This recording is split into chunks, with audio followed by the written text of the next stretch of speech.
Olá, seja bem-vindo a mais um episódio do Somos Mais Que Um.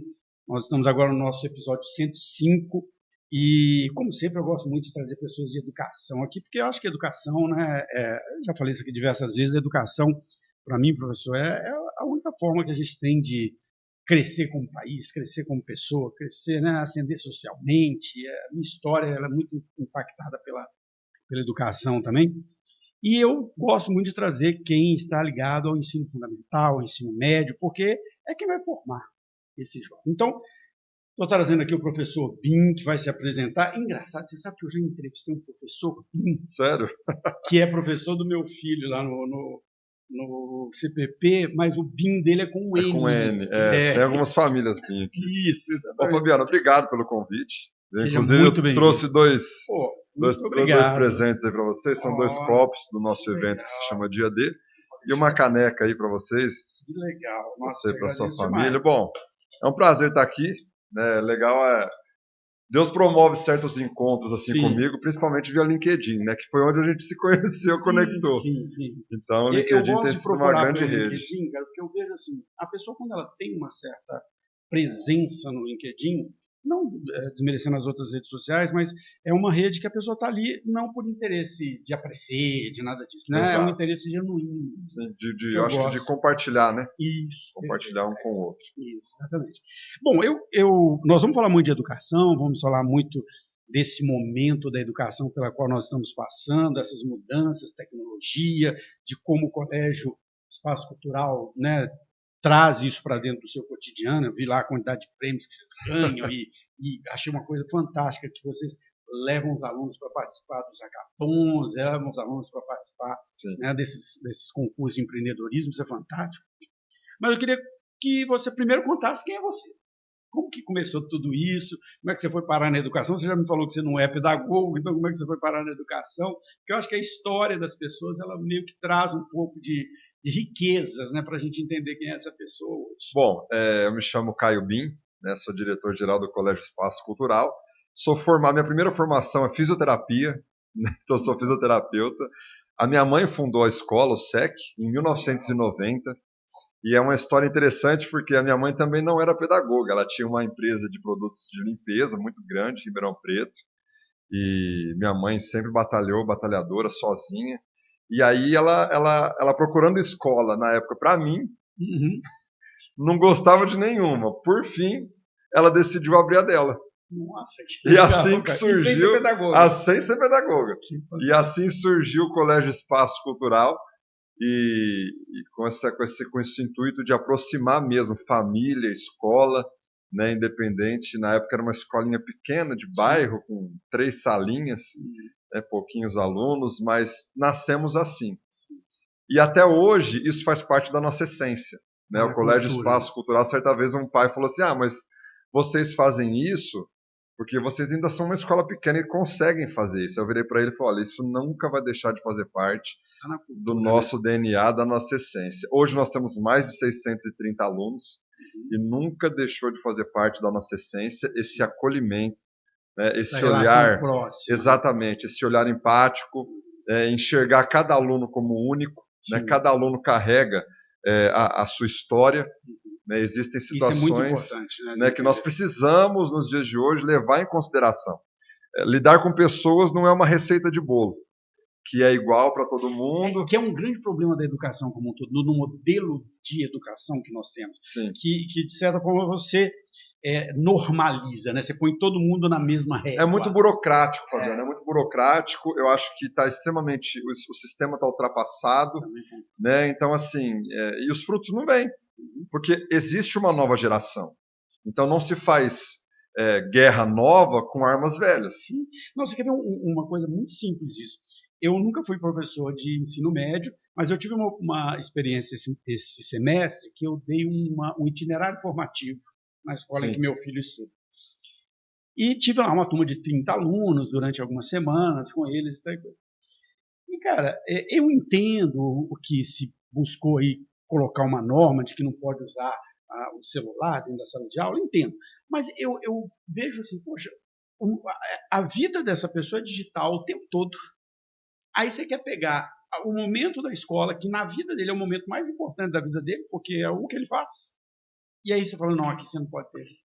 Exatamente. Você está tirando ele da... É uma reflexão. Então, por exemplo, como eu te disse, eu não sou pedagogo. Então, minha primeira formação, eu sou fisioterapeuta, minha primeira formação, e aí a minha mãe sempre me falava, não, vou deixar a escola, né, como um legado para você. Tava, não, mãe, pelo amor de Deus, não quero. Não quero escola. Bom, por fim, né, já fui... meu primeiro trabalho foi assistente num depósito de bebida. Eu comecei a trabalhar desde os 12 anos, final de semana, fazendo bico. E aí entrei na faculdade de fisioterapia, também trabalhando no administrativo desse depósito de bebida. E aí eu trabalhei um tempo numa agência publicitária, cheguei na escola trabalhando como secretário, fui analisando os processos, depois, já no último ano da faculdade, dei algumas aulinhas de educação física ali com a molecada, fiz um técnico em teologia, dei aula de religião, e aí eu fui enxergando a escola naquilo que eu poderia contribuir. Por fim, fiz pós-graduação em gestão de negócios, e aí as coisas começaram a acontecer. O que acontece? Essa situação do celular, por exemplo, é meio polêmica. Sim. A pergunta que eu faço eu chamo os meus alunos e falo assim, os pais de vocês levam o celular para trabalhar? Sim, todos levam. Aí eu pergunto para eles assim, se os pais de vocês não pararem de mexer no celular no trabalho, só ficar mexendo no celular, o que vai acontecer? A galera responde, eles vão ser mandados embora. Eu falei, pois bem, aqui na escola vocês não vão ser mandados embora, mas terão consequências. Então eu opto pelo caminho da conscientização, que é muito mais difícil. Porque para você conscientizar um jovem hoje, você não fala 1, 2, 3, 4 vezes, você fala quase todo dia. Sim. Mas uma hora o fruto vem. Eu vejo, né, assim, a educação, você tem filhos? Tenho 2, tenho o Theo de 4 anos e a Clara. Meu filho é Theo também. E a Clara tem 13 anos. Como pai, você sabe como é desafiador educar uma criança, né? Porque ao mesmo tempo você quer proteger, você quer dar todas as condições que às vezes você não teve, você quer às vezes colocar ele dentro de uma bolha, mas do outro lado você precisa deixar que ele viva, né? E eu, por atuar com a educação, sempre discuti isso muito com meu filho, né, com a minha esposa, e eu acho que assim, a educação ela tem um papel de te preparar como cidadão, te preparar para a vida, né? Além do conteúdo que você aprende, na verdade, é um espaço social, é um espaço de relacionamento. Se eu privo essas pessoas de algo que vai ser realidade na vida delas depois, como é que eu estou preparando essa pessoa, né, para aquele momento? Eu vi uma coisa, por exemplo, que o SEC faz, que eu acho que toda escola devia ter, que é a formação financeira. Sim, educação financeira. Educação financeira. Inclusive, Fabiana, a educação financeira, assim, nós temos algumas coisas que nos tornam únicos, né, como colégio. Nós temos um investimento da nossa parte em cada segmento. Sim. Então, isso não é repassado para as famílias. Então, começando na educação infantil, nós investimos, nós que compramos, o material somos parceiros da Escola da Inteligência, Sim. do Dr. Augusto Cury, desde 2017. Na época que socioemocional nem era moda. Agora, né? Todo mundo fala disso. Agora, né, todo mundo fala disso. Inclusive, eu sou apaixonado, né, por gestão de pessoas, por pessoas. E o Dr. Augusto é um grande referencial meu. E nós fomos uma das 3 escolas no Brasil. Eles escolheram 3 escolas no Brasil para implementar o Amem-se, que é o primeiro programa socioemocional para pais e filhos. E nossa escola foi selecionada. Fantástico. Então nós temos esse investimento na educação infantil. Então as minhas crianças do Jardim 1 e Jardim 2, eles têm aula de gestão da emoção gratuitamente com material custeado por nós. Aí vem Fundi 1. Nós custeamos os livros paradidáticos. Né? Então nós compramos os livros de grandes autores, Ruth Rocha, Valcer Carrasco, nós que compramos. Fundi 2, entre os gênios das finanças, que é a educação financeira na grade do 6º ao 9º ano. Fantástico. Hoje a pesquisa mostra que a cada 10 brasileiros, 8 estão endividados. Nós somos um problema sério. Eu atuo na BRH, Associação Brasileira de RH. E a gente fez uma pesquisa recentemente com gestores de RH, o que as empresas estão tendo de problema com pessoas endividadas por causa dos jogos, né, das bets. E aí a pessoa ela faz um empréstimo consignado, e aí faz mais outro, e aí daqui a pouco... E isso tudo é falta de educação financeira. Exatamente. Isso é algo que hoje está impactando a vida das pessoas muito fortemente. E parte dessa culpa é da escola, é da educação, porque é onde as crianças, os jovens, eles despertam para certas conscientizações.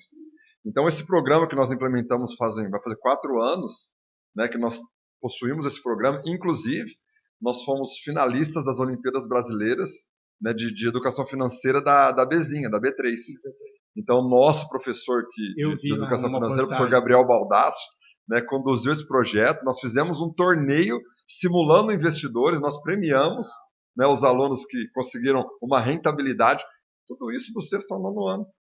Então, a gente desperta esse interesse de investidor, né, de investimento. Por que não colocar dinheiro na poupança? Né? Existem diversos caminhos, também seguros, como a poupança, que rende mais. Você sabe que, deixa eu contar uma história que tudo que você está falando faz muito sentido para mim. Desde quando meu filho tinha 5 a 6 anos de idade, a gente ficou uma década mudando todos os anos. Então, nós moramos em Atibaia, em Campinas, em Caxias do Sul, em Belém do Pará, no Guarujá, e viemos para cá. E todas as vezes que a gente se mudava, a nossa primeira preocupação era qual a escola que meu filho vai estudar, e a gente geralmente até procurava uma casa perto de onde ia ser a escola. Sim. E aí você sempre vai para aquelas tradicionais, aquelas que têm nome, aquelas, né, em geral, as religiosas, né, ligadas à Igreja Católica em geral, porque são aquelas tradicionais zonas.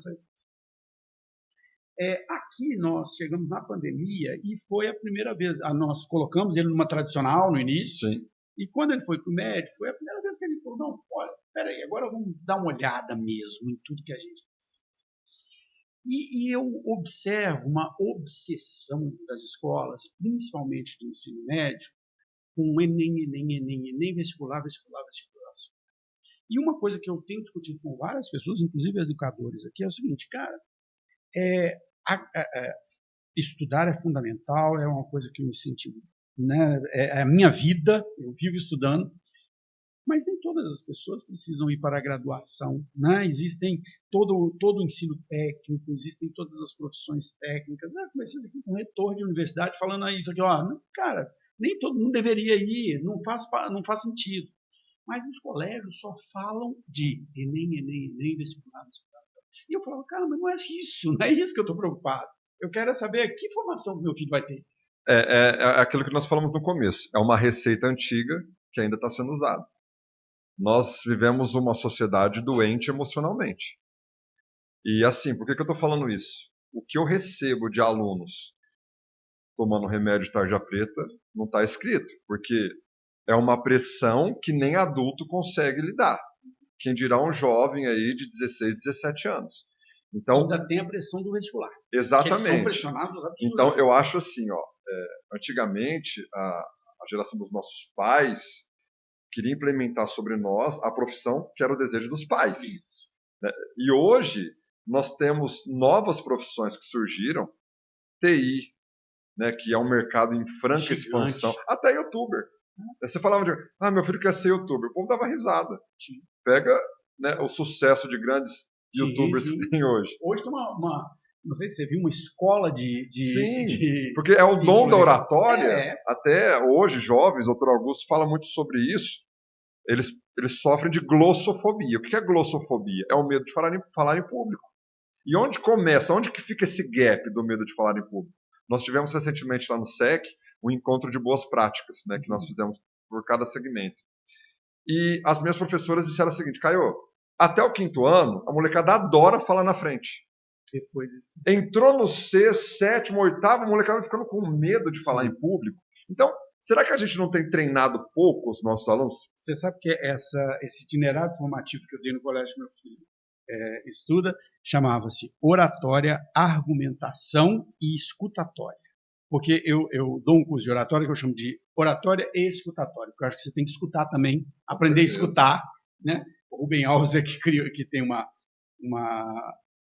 crônica que chama Escutatória, e eu peguei esse nome dessa crônica do Rubem Alves. Você precisa saber escutar, você precisa saber, para você saber falar bem, você precisa saber escutar, e você precisa saber argumentar. E eu trabalhei com eles exatamente isso. Eram alunos de 1º e 2º ano do médio, e é exatamente na hora que eles entraram, a vergonha que eles tinham de um falar com o outro. Boletão preto, capuz. Né? Um calor absurdo com o capuz. É a característica dessa geração. Só que, assim, por outro lado, né, eu costumo dizer assim, lá no colégio nós temos ferramentas que o nosso maior objetivo é fazer com que os alunos alcancem o deles. Então, por exemplo, eu tive alunos que queriam ser jogador de futebol. Ok, então nós vamos treinar habilidades que um jogador de futebol precisa. Então, hoje, os meus alunos do ensino médio, quando ele conclui o ensino médio conosco, além do certificado do ensino médio, eles saem com criatividade, inovação, empreendedorismo e tecnologia. Então, assim, eles saem com uma visão de Enem, né, que é o basicão, que todo mundo... Que não tem como fugir, só que uma até visão de pelo próprio mundo, MEC. exatamente, uma visão de mundo. O que eles vão encontrar lá fora? Por exemplo, eu tenho ex-aluno jogando na Itália. Então, assim, eu pergunto para ele, o que é sucesso? É só passar no Enem? Né? Então, assim, eu tenho alunos, atletas, né, que estão muito bem sucedidos. Sim, sim. Nós fazemos um encontro nós chamamos de hub de profissões. Legal. Né? Eu falo para a galera assim, ó, quais profissionais vocês gostariam de ouvir? E esse ano nós trouxemos um TI, trouxemos um perito criminal, né, por conta dessas séries aí, a molecada trouxemos Meu filho estava com administrador. mania disso, porque o RPG, ele, né, por causa dos RPG que eles jogam, eles estão com essa Então, vibe. a molecada, elas precisam, assim, principalmente no ensino médio, ser direcionado e canalizado essa criatividade que eles têm e muito. Então, por exemplo, o projeto Empreender, né, que nós desenvolvemos no ensino médio, eles desenvolvem um modelo de negócio com nome, logotipo, todo o negócio. Todo o projeto. Né, o custo, análise SWOT, tudo. E vende, a primeira fase acontece na escola, selecionamos os projetos melhores ranqueados, temos uma parceria com o Supera Park, legal. A segunda fase acontece lá, e o vencedor, né, nós inscrevemos nas Olimpíadas Brasileiras de Empreendedorismo, né, que foi isso que aconteceu agora, né, recentemente. Foram 40 mil projetos, né, 40 mil projetos. 40 foram selecionados. Nós estávamos desses 40 no Brasil. E nós pegamos medalha de prata. Né? Então é uma imersão. E é isso que o aluno quer, né? Porque assim, olha que engraçado que você falou. A gente tem essa visão de que nossos pais queriam que a gente seguisse a profissão deles, mas hoje isso é realidade. Eu converso muito com meu filho agora na escolha, porque meu filho, ele vai ser professor, não adianta, é o jeito dele. Ele sempre quis, ele sempre foi um cara de humanas, ele sempre gostou de história, de antropologia, tal coisa. E esse ano que passou agora, esse ano agora, 2025, ele entrou num projeto lá na escola que chama Estudantes que Ensinam, que eles vão para escolas públicas ajudar os professores na alfabetização. E, cara, desde o primeiro dia que ele entrou numa sala de aula, com alunos de 6, 7 anos de idade, chegou aqui e ele falou, cara, sabe assim, é isso, né? Caiu.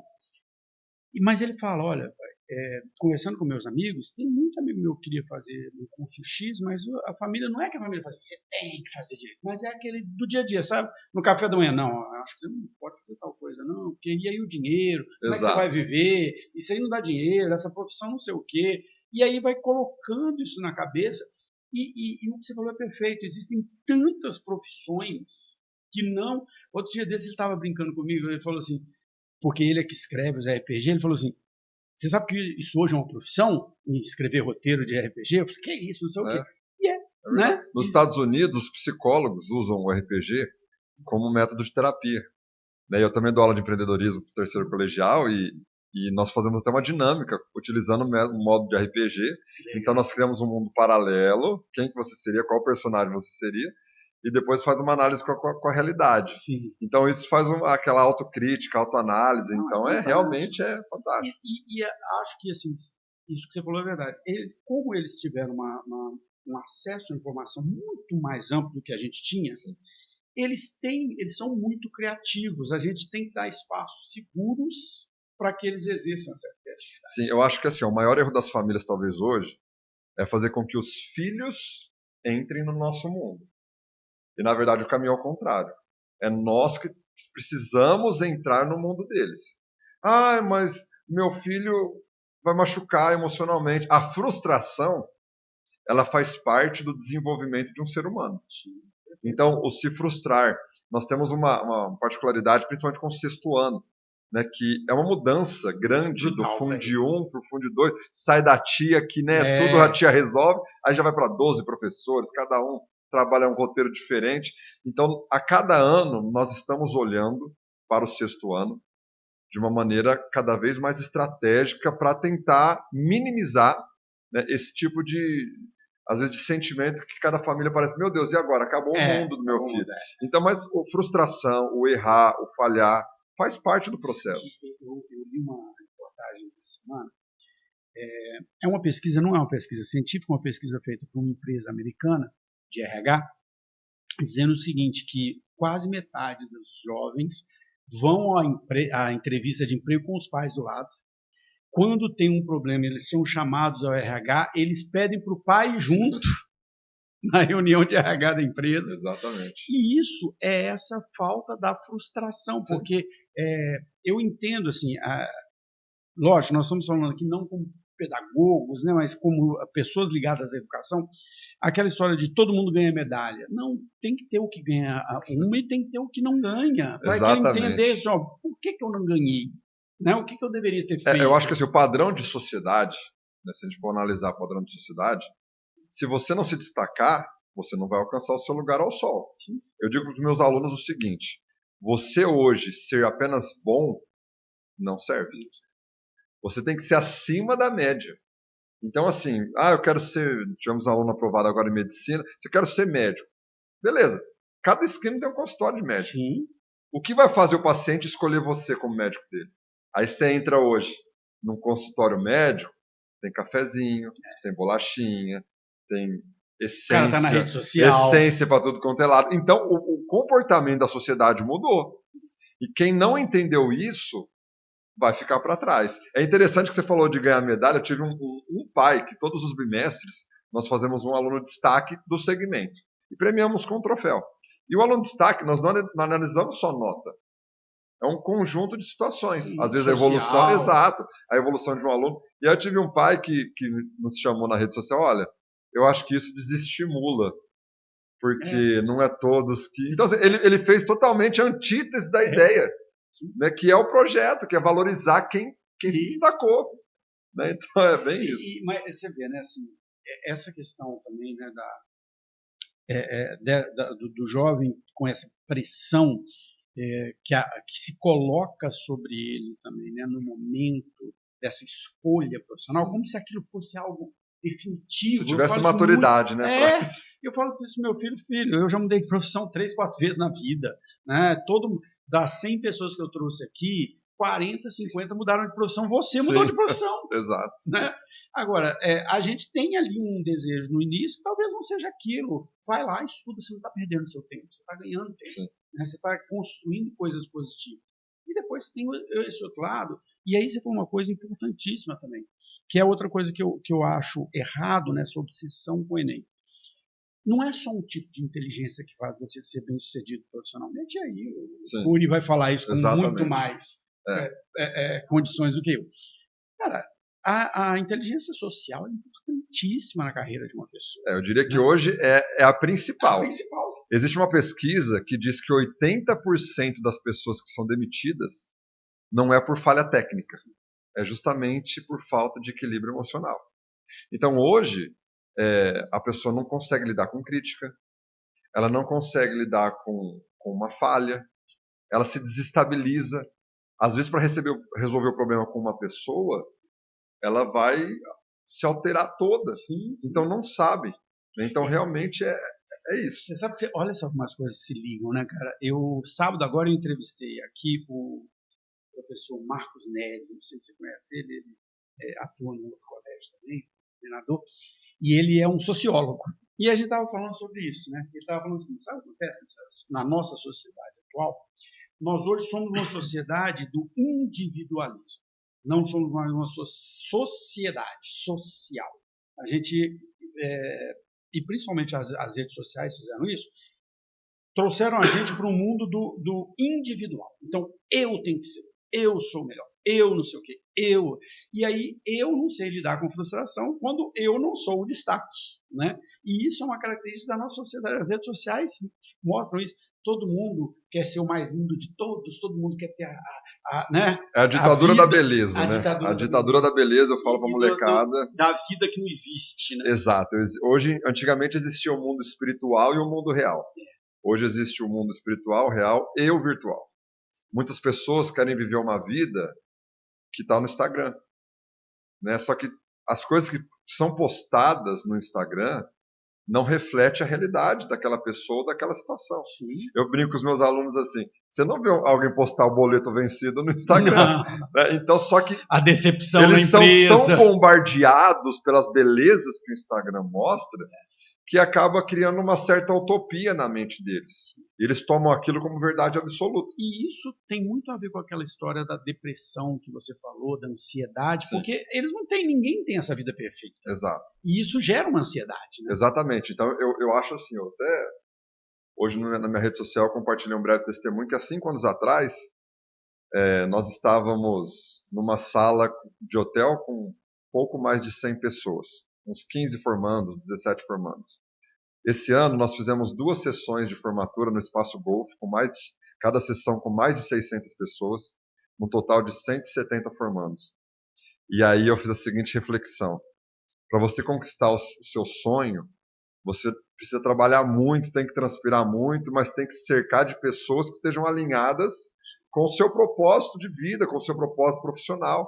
E aí ontem na nossa conferência eu também falei para o pessoal, né, no nosso elenco, se existem pessoas que nos traem, que nos passam para trás, que às vezes nos difamam, existem também, por outro lado, pessoas que vão facilitar a nossa vida, que vão encurtar os caminhos, que vão promover o sucesso em nossas vidas. Sim. E aí eu gosto de fazer analogia. Jesus montou uma equipe com homens extremamente limitados.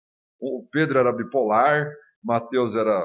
Né, o Dr. Augusto até brinca, assim, se tivesse nos dias de hoje, estaria envolvido no Lava Jato, né, corrupto. Então, homens extremamente limitados, ele montou uma equipe que marcou a história do mundo. Uhum. Então, existe a beleza humana, existe a beleza nas pessoas, e as pessoas vão falhar. Elas vão te frustrar em algum momento. Só que isso não significa que, por exemplo, eu como gestor da escola, preciso demitir um professor porque ele errou. Né? O erro não é muito aceito atualmente. Exato. Né? E a escola ela nunca vai ser formada por uma IA.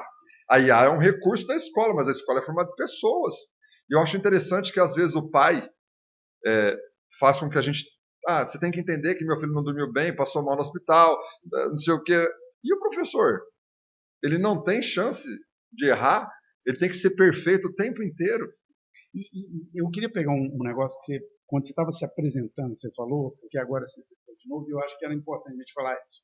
Você falou que você fez um curso de teologia e deu aula também disso, né? E dá aula disso para os alunos. E aí nós estamos falando da questão da carreira, nós estamos falando da questão da sociedade, mas tem esse outro mundo espiritual também que eu vejo que essa juventude também está muito perdida nesse sentido. Sim. Talvez por um excesso de informação e por... acredito, se eu estiver falando errado, você me corrija, por favor, mas por um certo radicalismo também de opiniões. Uma coisa que eu sempre comento é o seguinte: a cultura brasileira sempre foi uma cultura do sincretismo, ou seja, de todo mundo aceitar todo mundo. Né? O sincretismo religioso é uma marca da cultura brasileira, sempre teve uma certa, não vou dizer mistura, mas uma aceitação das religiões. E hoje, na religião, na política, no futebol, tudo ficou radical, né? Tudo se radicalizou. Extremista, né? E isso tem muito a ver com as redes sociais. E eu acho que também tem que se falar disso com esse jovem. Né? Com certeza. Eu acho que a fé hoje em dia, ela é um fator assim determinante, inclusive atrelado à inteligência emocional. Né? Porque se a gente for para a Bíblia e falar sobre os frutos do Espírito, o que é? É o que os coaches falam hoje. Domínio próprio, mansidão, amor, benignidade, bondade. São os que os coaches falam. Você tem que se controlar, domínio próprio, autocontrole. Só muda o termo, nome. Né? Muda o nome. Então, essa geração, primeiro, é uma geração que não lê. Não lê. Não é que não lê, eles lê o título da notícia. Não tem aprofundamento. Não leu a matéria como um todo. Então, inclusive é bíblico, aquela nação, por falta de conhecimento, o povo perece. E o oposto também é verdade. Aquele que tem conhecimento, prospera. Então, eu acho que é uma geração extremamente melindrosa, frágil, mas, por outro lado, é uma geração também que tem muita coisa boa a nos acrescentar. Demais. Eles estão extremamente... Antigamente, você falava assim, quando eu fizer 18 anos, o que você quer fazer? Tirar minha carta. Olha, molecada anda de Uber. Não estão preocupados com isso. Aí você falava assim, você vai montar uma mala de viagem. Às vezes a gente ficava meses preparando a mala de viagem, vou conhecer o exterior. Hoje a molecada monta uma mochila em meia hora e vai. Né? Então, são desapegados. Não, tem uma característica deles que eu gosto bastante. Eu convivo muito, porque meu filho traz os amigos dele daqui, né? Sim. Aqui, de certa forma, meu filho tem uma característica que ele tem turmas muito diferentes. Então, ele tem a turma do pessoal estudioso, tem a turma do pessoal mais descolado. Então, ele traz muita gente aqui, eu convivo muito com eles. Eles têm uma capacidade de aceitar o outro. Nós, né, a nossa geração ainda é muito preconceituosa. Sim. E eles não, eles têm uma facilidade de entender as outras pessoas. São, né? Colaborativos. Colaborativos, tem características muito positivas. Sim, eu acho que principalmente... Aprendem numa rapidez, assim. Por exemplo, alunos neurodivergentes. Né? Então, por exemplo, e hoje nós temos alunos do infantil até o ensino médio. E o que você falou realmente é uma verdade. Antigamente, os alunos olhavam com olhos estranhos. Hoje, a molecada acolhe, quer ajudar. Então, isso também é uma das características extremamente positivas dessa geração. Não se assusta, não quer ajudar, quer contribuir. E eu falo isso com propriedade, porque nós temos diversos casos em diversos segmentos, diversas séries. E o comportamento é o mesmo. É o mesmo.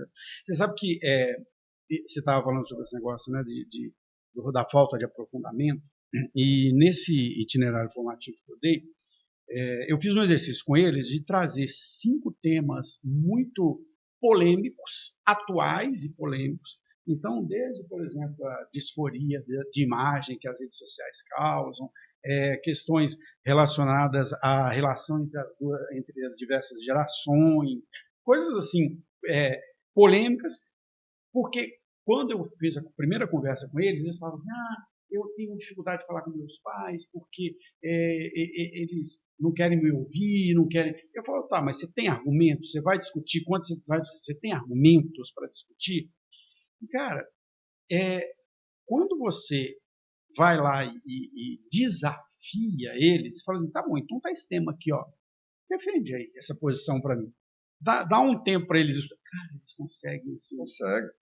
Eles têm uma capacidade e uma curiosidade. A prova disso, por exemplo, o nosso projeto Empreender no ensino médio começa em março e a primeira janela de apresentação é em outubro. Eles conseguem fazer custo, lucro, margem, receita. Claro que a gente tem, cada grupo tem seu mentor, né, que são os professores, até os professores se envolvem nesse processo. E aí a ideia é que todo mundo saia da zona de conforto, inclusive os professores. Porque eles também precisam estudar para dar uma orientação. E cada ideia, cada trabalho que surge, inclusive a banca lá do Supera, né, alguns convidados, se você quiser eu tento, né, eu quero investir nisso aí. Tem gente que investe nisso aí. Então, assim, tudo isso com jovens de 15, 16 e 17 anos. Então, quando eles são direcionados e conduzidos, porque a gente acha que eles já são adultos. Sim. Nós queremos cobrar um comportamento que nem adulto tem. Então, eles ainda estão num processo de formação, eles são bombardeados de informações boas e ruins. Né? Uma criança, por exemplo, de 8 anos até 8 anos é uma esponja, então elas absorvem tudo, coisas boas e coisas ruins. Então, até que ponto, às vezes, essa criança ela clama por limite? Sim. E às vezes a mãe, que é o caminho da facilidade. Não, e a gente vê, né? Isso aí não são histórias. Vocês devem ver isso muito, que é aquela história dos pais que vão até a escola para dizer, não, meu filho tem que ser tratado de uma forma... Exato. E aí, assim, por exemplo, lá na escola nós temos diversos mecanismos de informação e de notificação para as famílias. Então, nós temos um programa de acompanhamento mensal, né, que nós analisamos todas as ferramentas digitais que nós temos, fazemos uma compilação dos dados aluno por aluno. Nosso vice-diretor, professor Rafael, manda um relatório em PDF dos alunos que têm um certo risco.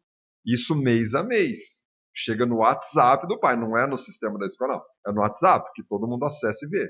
Para não dizer que não vi, Para não chegar no final do ano, né? Não tem desculpa. Mas ainda assim, algumas famílias querem tirar a responsabilidade ou a falha do aluno ou o erro do aluno no percurso do ano letivo e quer transferir para nós. Eu percebo que há uma terceirização da responsabilidade pela educação.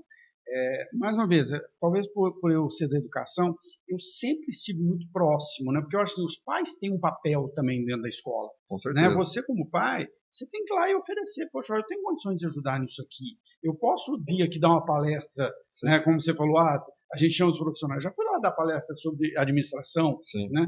Então, os pais, eles têm que participar ativamente também da vida escolar, né? E aí, Fabiano, tem algumas escolas que não gostam que as famílias entrem muito na escola, né? Talvez por receio, por insegurança. Sim. Eu já faço questão. Então, uma vez por bimestre, nós temos um encontro de famílias. Agora, vamos lá, de 630 alunos, 30 pais participam. Imagina. Né? Então, assim, eu faço questão de trazer a família, né, para falar de coisas relevantes. Por exemplo, nós tivemos palestras, a importância de falar não, a importância de impor limites, extremamente relevantes. Sim, sim. Porque as famílias também, eu entendo certos comportamentos, porque nem as famílias não sabem, às vezes, como lidar com certas situações. Sim, sim. E elas pedem socorro para a gente. Por exemplo, eu conversei com a minha equipe pedagógica esses dias, no nosso encontro de boas práticas, eu falei, gente, será que não, quando uma mãe fala assim, meu filho sofreu bullying no grupo de WhatsApp, qual que é o primeiro pensamento que vem na cabeça de um diretor de escola? No WhatsApp o problema não é meu. Só que eu fiz uma reflexão com as famílias e com os meus professores, coordenadores e diretores. Falei, gente, a partir do momento que nós recebemos essa informação, eu acho que nós podemos contribuir com a família. Porque os alunos passam metade do dia conosco, vão ver os pais só à noite. Então, eu acho sim que é dever nosso, minimamente, chamar esses alunos para conversarem e fazer o nosso papel. Então, a escola também que não entender isso, não, WhatsApp, o problema é de vocês. Mas a mãe trouxe uma informação. O problema não seria meu se essa informação não chegasse até mim. Mas a partir do momento que uma família desesperada me procura, eu não posso simplesmente ouvir essa informação e ficar por cima. Não, porque assim, você falou uma coisa importante, né? Às vezes não percebe, às vezes não faz essa conta, mas eles convivem dentro do espaço escolar muito mais do que com os pais. Em geral, os pais só vão chegar à noite, todo cansado, vai tomar banho, vai comer, vai cada um ficar no seu canto, e não tem essa convivência. E lá eles estão convivendo o tempo todo, eles estão conversando com os professores, eles estão, né, interagindo entre si. Então, grande parte do cotidiano, que é o que eu falo sobre o trabalho, né? As pessoas que falam assim, eu não gosto daquilo que eu faço. Eu falo, cara, mas você passa 8 a 10 horas por dia fazendo o que você não gosta? Sim. Você acha que você vai ser feliz nas 3 ou 4 horas que restam? Exato. Né? E aí se a gente for estudar a história das gerações, por exemplo, o papel da materno. Nas gerações passadas, a figura materna ela era presencialmente vista 100% dentro de casa. Sim. E aí as mulheres, né, passaram a encontrar assim, um certo papel de relevância profissional. Então hoje pai trabalha, mãe trabalha, e essa criança. E esse jovem, porque antigamente quando o pai chegava cansado em casa, a mãe também passava trabalhando o dia todo, mas a mãe estava presente ali com a criança. Né, um papel extremamente desgastante para uma mulher também, né, ficar ali, mas estava ali presente. Hoje, pai trabalha, a mãe trabalha. Aí chega em casa, às vezes, dependendo, nem se cruza, né, com a criança. Dependendo do horário. Dependendo do horário. E aí, a escola. Qual que é o papel da escola? E mais uma vez eu falo, se nós usarmos metodologias antigas, estratégias antigas, não entender essa mudança geracional, nós vamos ficar dando murro em faca. E aí entra naquilo que você falou, Enem, vestibular. Eu vejo, assim, e é engraçado, né, cara, porque você pega em Ribeirão Preto, eu não sou daqui, moro aqui há alguns anos, e é uma cidade que tem, né, alto poder aquisitivo, uma cidade com muito dinheiro rodando, e aí você vê aqui escolas extremamente elitizadas, caríssimas, extremamente elitizadas. E não estou criticando, meu filho foi aluno de pelo menos 2 delas. Mas assim, são ótimas, mas ótimas dentro de um modelo no qual de um nicho era aquele. É chegar no vestibular, né? E eu acho que tudo bem, para a grande maioria, para muitos pais isso faz sentido, e por isso que buscam, mas eu acho que o nosso papel como pai, como educador, é preparar essas pessoas para as decepções que elas vão ter na vida, né? Para os erros que vão acontecer, para os problemas que vão acontecer. Eles não precisam entrar, às vezes, na universidade com 17, 18 anos. Nossa, eu falo isso com meu filho. Né? Eu entrei. Só que, por exemplo, você é professor universitário, você sabe a taxa de evasão que tem do primeiro para o segundo ano. Então, por que perder dinheiro, perder tempo, se frustrar? Não, faz mais um ano de cursinho. Sim. Sabe? Ou então tira um estuda. ano, vai Exato. viajar, conhecer o mundo e volta. Vai estudar sobre carreira, faz um treinamento, faz uma mentoria com alguém, sabe? Tem uma visão ampla de mundo. Sim, eu sempre comento isso e às vezes, conversando com outros pais, né? Não, mas tem que... Eu falo, cara, olha só, um ano não vai mudar nada. Sim. Agora eu queria trazer para um outro assunto, um pouco mais, saindo um pouco desse meio que nós estamos, nós ainda continuando na educação. Eu tenho uma visão, cara, que é a seguinte: nós estamos numa sociedade extremamente desigual, lógico, mas que vai ficar ainda mais desigual. Porque por uma simples questão demográfica. Quando você pega famílias das classes econômicas A e B, eles têm um filho, no máximo dois. E do outro lado, famílias das classes C, D e E, principalmente D e E, aí já diminuiu muito a taxa de natalidade, mas você tem ali 3 a 4 filhos.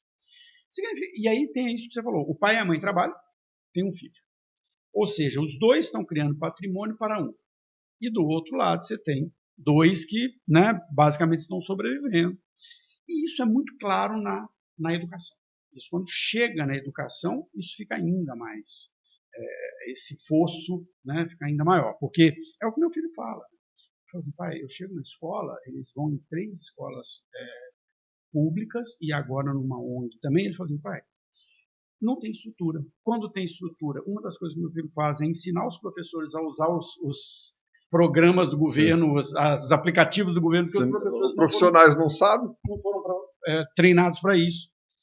Ele fala: tem aluno que vai lá só para comer, não tem apoio em casa, a educação não é vista como algo importante em casa, a gente sabe disso. Só que imagina o seguinte, né? Esses dois jovens, eles podem ter 10 anos, 15 anos, mas jovens, estudantes, eles vivem realidades completamente diferentes, mas daqui a pouco eles vão chegar no mesmo mercado de trabalho. No mesmo mercado de trabalho. E um mercado cada vez mais exigente em termos de competências, né?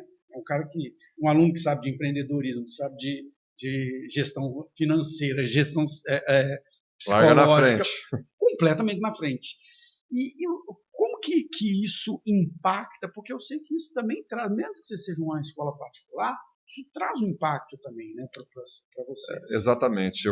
Aqui eu vou trazer 2 cenários para ilustrar bem isso. Minha sogra, ela foi professora da rede pública no segundo ano. Então nós estamos falando de crianças de 7 anos de idade.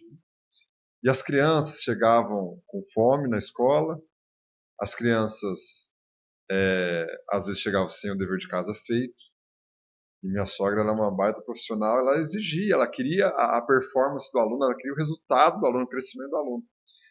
E era aluno que falava assim: não, tia, hoje eu não fiz porque senão meu pai vai bater na minha mãe, porque meu pai não pegou o auxílio, né, do presídio onde ele estava. Crianças com 7 anos de idade. E aí eu vou trazer um outro cenário. Nós apoiamos um projeto social no sertão nordestino, né, na cidade de Paraná, a Paraíba, divisa com o Rio Grande do Norte. Crianças no 8º ano lá não sabem ler e escrever. No Brasil. Meu filho tem experiência aqui. Então, assim, e quando nós vamos para o sertão nordestino, por exemplo, pega a periferia, que classe social, como você falou.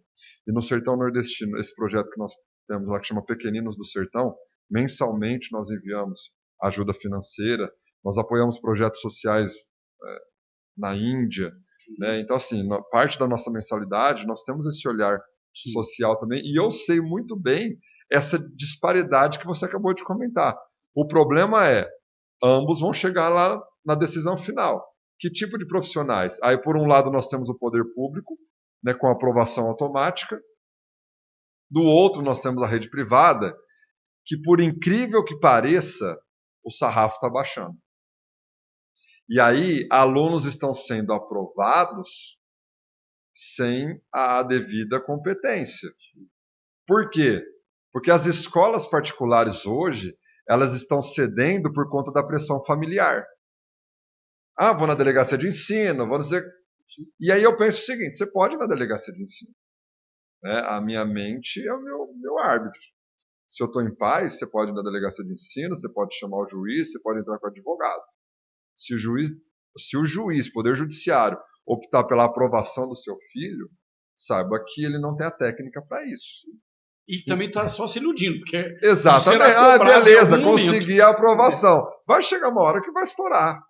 Né? E aí fica a reflexão, que tipo de profissionais daqui 10 anos nós vamos encontrar no mercado?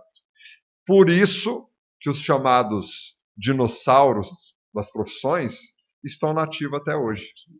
Porque quando, às vezes, qual que é a percepção? E assim, nada contra. Eu tenho, por exemplo, pessoas que cuidam, né, da minha saúde, que são jovens, profissionais jovens, colegas minhas. Mas hoje, quando você vai num médico assim, ó, novinha, né, aquela médica, entra aquele pensamento, o que passa mais credibilidade? Né? Aquele médico catedrático, dinossauro, ou aquela mocinha, ou aquele mocinho que acabou de se formar? Muito mais conhecimento. Exatamente. Só que assim, por que os catedráticos, os dinossauros, estão nativos até hoje? Porque tem demanda, tem procura. E por que tem procura?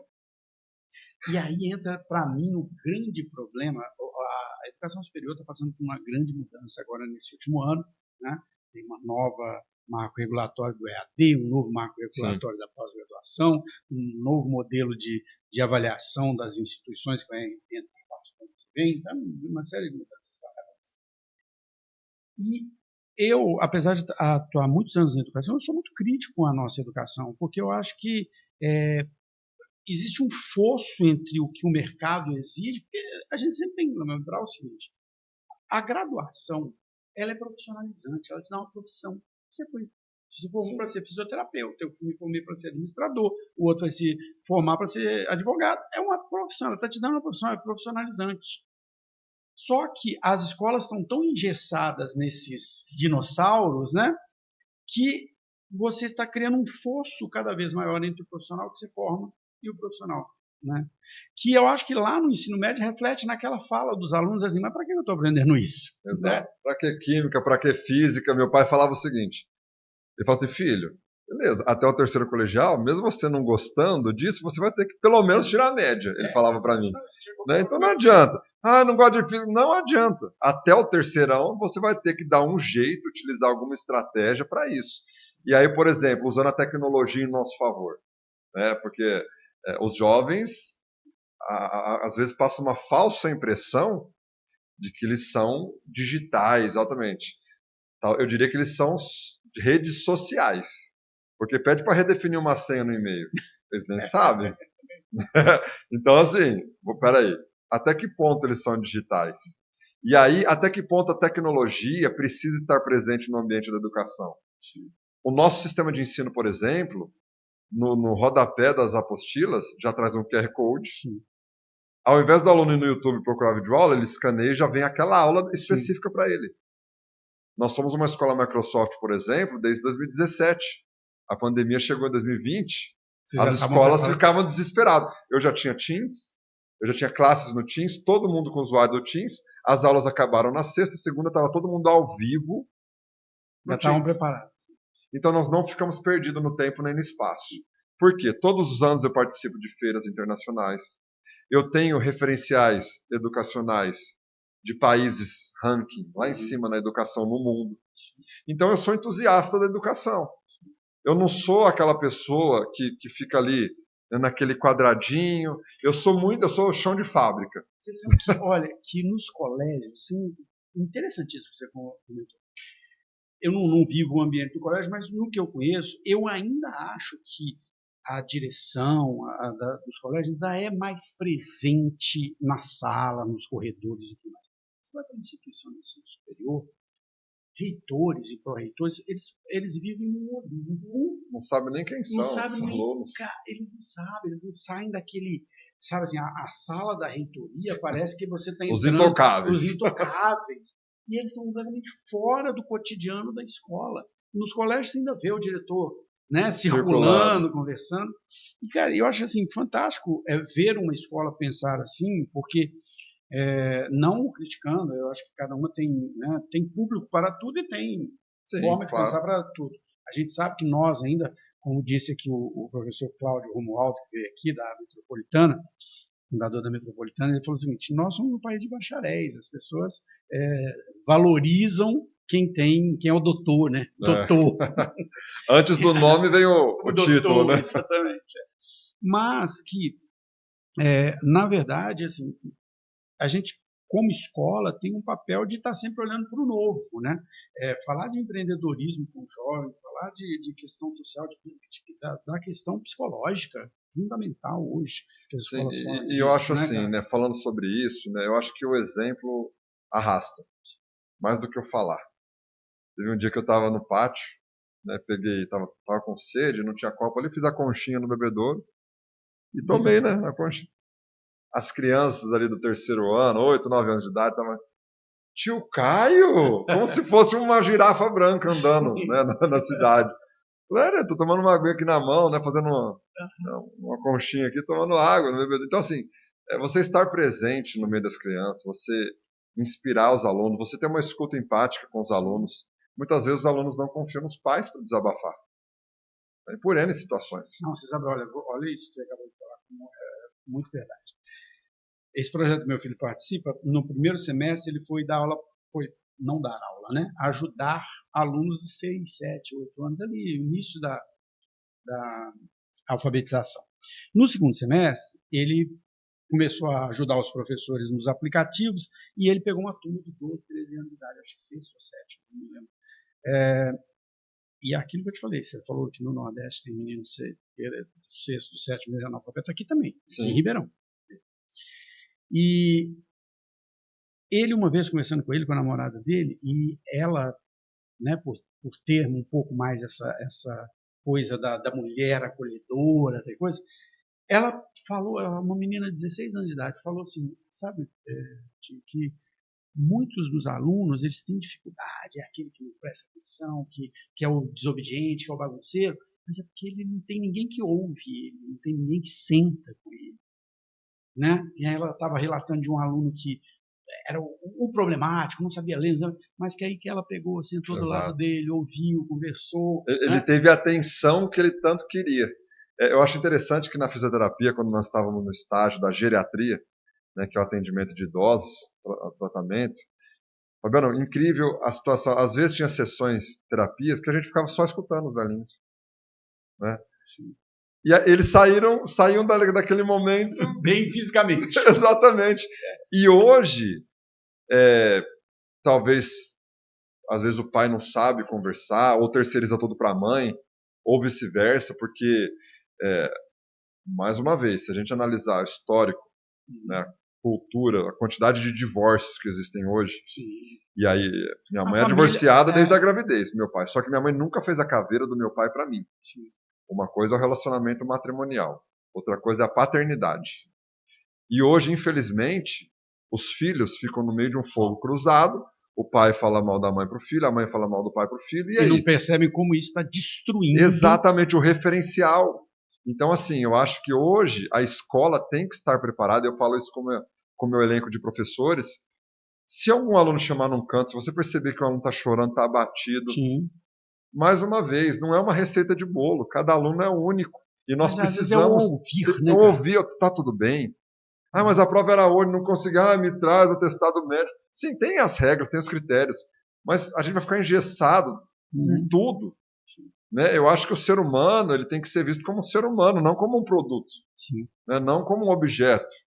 Né? Então é isso que torna as escolas que têm essa mentalidade diferente. E você que está desde o fundamental, né, desde do infantil, Fundo 1, Fundo 2, acho que todas as idades são muito desafiadoras, mas o jovem no ensino médio é muito desafiador, porque, de certa forma, você está formando quem ele vai ser como adulto. Né, cara? Eu vejo que é aquele momento que ele está muito perdido, né, que ele ainda não sabe quem ele é. Né? Meu filho fala, ele usa uma frase que eu acho muito que ele fala assim: quando eu comecei a me entender como pessoa, que é um momento que você começa a se entender. Se naquele momento ele tem um referencial legal, quais lembranças, né? Muda a pessoa, né? Exatamente. No nosso papo que eu percebi que se eu perguntar para o seu filho qual é um dos seus referenciais de vida, com certeza ele vai citar você. E hoje, os filhos, eu falo isso assim, com dor no coração, que se eu perguntar para metade dos jovens hoje, talvez os pais não serão citados. Talvez vão se lembrar dos coleguinhas de sala, vão se lembrar dos professores, vão se lembrar de youtubers, vão se lembrar de... Mas ia colecionar as memórias, né, o estar presente. Você sabe, cara, que quando a gente levou 8 anos para ter o nosso filho. Quando a gente teve o filho, a minha esposa tomou a decisão, ela tinha uma vida profissional, falou assim, eu vou ser mãe. E ela foi muito criticada. Muitas amigas dela, muitas pessoas falavam assim, como assim você vai? E ela falava assim, olha, meu filho, quando ele fizer 18 anos, ele vai ter a vida dele, eu vou ter a minha de volta. Mas eu quero viver esse momento de ser mãe. E mais uma vez, não é comparando, nem criticando, nem nada disso, mas é perceptível quem tem as crianças que têm uma figura de referência. Eu acho que a matriz familiar, a matriz de uma pessoa tem que ser a família.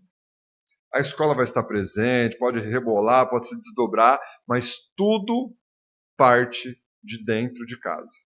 Então, se eu tenho um lar estruturado, e assim, volto a dizer, minha mãe se divorciou do meu pai, minha mãe estava grávida. Né? Então, assim, só que ela nunca falou mal do meu pai para mim. Você continuou tendo uma referência. Meu pai sempre foi meu amigo. Né? Então, assim, meu pai sempre foi meu amigo. Ela só não deixava, a rotina era da casa dela. Que é mais um desafio hoje. Hoje a criança com guarda compartilhada, o pai trata de um jeito, a mãe trata de outro e não entende os limites. Né? Não, porque a criança ela tem uma rotina com o pai. Aí 3 dias fica com o pai, depois 4 dias fica com a mãe. Aí são rotinas diferentes. Isso é terrível para uma criança. Né? Então, assim, mais uma vez, tudo começa dentro de casa. E a escola complementa isso. Não é o contrário. Caio, 1 hora já que nós estamos falando. Eu achei fantástico o nosso papo. É engraçado, olha, vou ser bem sincero com você, porque eu acho que isso é muito importante até de se discutir. Você falou a história, né, de ser um colégio pequeno, não é mais, mas né, pela quantidade de alunos não é, mas eu entendo o conceito que você está falando, porque existem aqueles colégios de rede, que tem tanto de unidade, que estão na mídia, que todo mundo conhece, que são referência por serem antigos, a gente sabe disso, alguns muito tradicionais, essa coisa. E às vezes os pais, nós não somos especialistas em educação, então a gente vai por aquilo que a gente acha que. E aí, cara, teve uma outra pessoa que esteve aqui, o Johnny Amada também, né, falando do colégio que ele dirige, e você, eu fico percebendo assim, cara, tem colégios fantásticos, com uma metodologia completamente diferente, muito mais atualizado, muito mais moderno, até porque precisa ter isso para ter, né, para atrair os alunos, para criar uma imagem própria. O diferencial está aí, né? Eu vou te falar um relato de um pai que conversou comigo na formatura do 3º agora na festa de sábado. Ele falou, Caio, Sangalli, da família Sangalli, ele chegou em mim e falou assim, vou te falar a verdade, eu estou para falar com você faz tempo. Eu quando me mudei aqui próximo à sua escola, eu estava procurando escola, aí meu cunhado falou, não, vai lá que não tem erro. Aí eu falei, mas será? Porque veio de uma escola tradicional, mas será? Aí ele falou, Caio, meu filho fala que nunca vai sair da sua escola, então parabéns, tal. Então tem essa certa insegurança, né, tal. Por mais que nós tenhamos 35 anos de história, mas não é aquela coisa, né, da moda, exato, né? É que assim, eu não sei se isso aconteceu no ensino médio e fundamental, mas isso aconteceu nas instituições de ensino superior e eu vivi isso, porque eu comecei a dar aula no ensino superior em 2005. E logo depois, 7, 8, 9, começou as grandes fusões.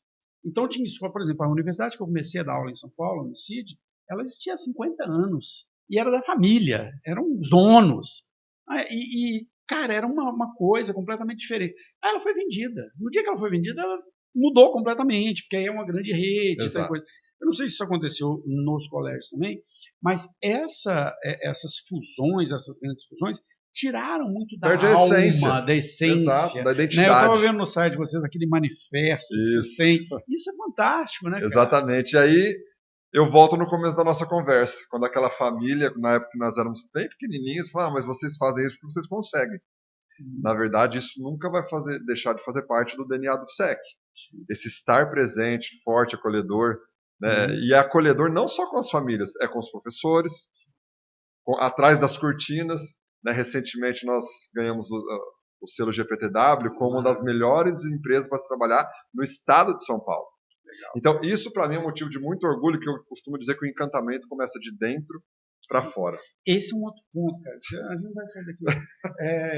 Esse é um outro ponto fundamental, cara. Eu vejo, não sei, mais uma vez, do meu ponto de vista, talvez no ensino médio seja um pouco diferente disso. Há uma desvalorização do professor que está ficando assim absurda. Não estou falando de remuneração, não, sim, tá? Sim.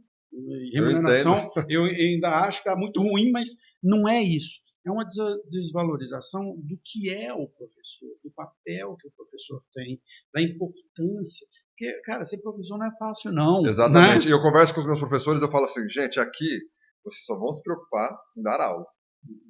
Tem lugares, e às vezes quando o professor chega lá no colégio, eles chegam meio, nossa, mas né, é isso mesmo, existe essa terra, né?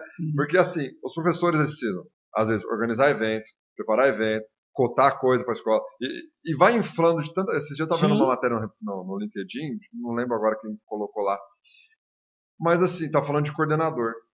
O coordenador, hoje ele carrega o piano nas costas sozinho. Cara, o nível de estresse que os coordenadores estão então, é absurdo. Assim, hoje, por exemplo, eu fico muito feliz que eu tenho professores que estão trabalhando comigo, que vieram de grandes redes, aceitaram ganhar um pouquinho menos para trabalhar comigo, mas tem paz, tem estabilidade, tem liberdade, tem foco autonomia. No seu trabalho. Exato, ele é contratado para ser professor. Da mesma forma que os meus coordenadores, eles resolvem situações com o professor, família. Eu sou direção, eu tenho vice-diretor, eu tenho coordenador geral. Então, hoje nós temos uma estrutura que cada departamento trabalha de forma descomprimida. Isso é muito bom. Cara, bom, eu vou abrir para você encerrar, fazer algum comentário, ficar à vontade para falar do que você quiser e depois eu encerro. Bom, então eu quero agradecer, né, mais uma vez o convite. Foi uma honra te conhecer. Eu que digo. Da próxima vez você que vai lá na escola, tá bom? E a lição que eu queria que eu posso deixar para a turma que está nos assistindo, que vai nos assistir, é que ninguém participa do mundo que não ajuda a construir. Às vezes, as direções de escola acham que os diretores são donos das verdades absolutas. Então, eu acho que tem que escutar o professor, tem que escutar a família, tem que escutar alunos. Eu acho que esse mecanismo da escola, né, é algo vivo. A escola realmente ela é viva, porque ela é formada de pessoas. E nós não podemos achar que eu como diretor vou fazer isso e ponto, acabou. Mas e o aluno falou, não é isso e acabou. Eu tive grandes ideias que hoje acontecem na escola porque eu escutei um professor, porque eu dei voz para um coordenador, porque nós fizemos ajuste em calendário porque alunos do ensino médio vieram me pedir. E nós reajustamos já com o calendário andando. Então, assim, nós precisamos entender, né, que ninguém participa do mundo que nos ajuda a construir. Só que quando a gente dá essa liberdade de escutar, de fazer parte desse crescimento, aí, meu amigo, você ganhou a admiração de todo mundo que está ao seu redor. Então, é isso. Cara, só tenho que te agradecer. Assim, eu tenho até que me policiar, às vezes, porque o objetivo do podcast é falar sobre carreira, sobre trilhas, sobre caminhos, falar com profissionais, mas eu sou tão apaixonado por educação, né, que quando vem a vir de educação eu fico empolgado. E realmente, assim, é aquilo que eu comecei a falar, cara, parabenizo mesmo de verdade. Eu vou dizer que eu conhecia o SEC por nome, né, de ver o prédio, aliás, lindo aquele prédio. Obrigado. Lá, aquela pintura que vocês têm, que chama atenção, a gente passa ali de carro, a gente vê.